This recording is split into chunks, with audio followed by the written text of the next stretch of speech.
Americans from all walks of life, whether they realize it or not, have demonstrated a deep and abiding contempt for personal liberty, private property rights, and economic freedom. Free enterprise is threatened today in our country not because of its failure.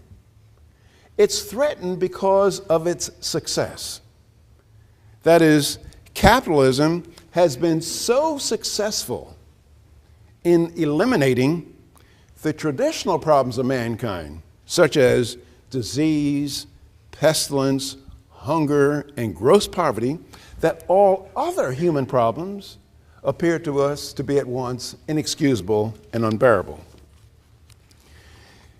The desire by many Americans to eliminate these so-called unbearable and inexcusable problems have led us away from the basic ideals and principles upon which our prosperous nation is built. In the name of other ideals, such as equality of income, sex and race balance, affordable housing, medical care, orderly markets, consumer protection, energy conservation, just to name a few, we have abandoned many personal liberties.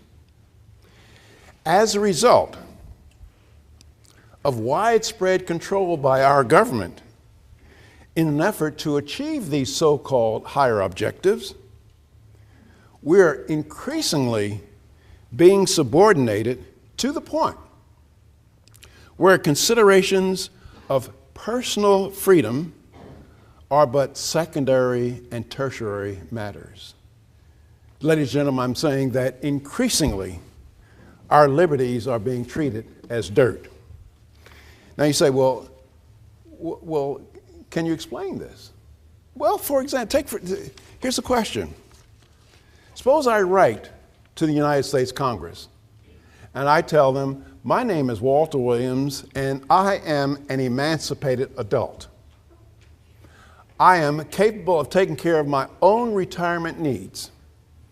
If I fail to do so, let me go begging or die in the streets, but stop taking money out of my Social Security, out of my pay for Social Security. How do you think that would be greeted? It'd be greeted with contempt. Here are some people telling me and you how much we should set aside out of each week's pay for retirement, and if we disagree with them, we'll go to jail.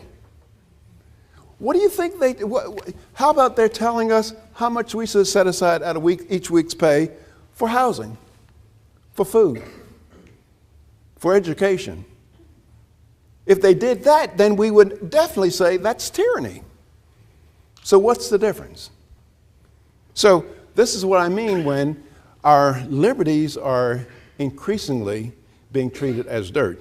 Now, the ultimate end to this process is totalitarianism, which is nothing more than a reduced form of servitude. Now, I'm not saying that we are a totalitarian nation yet.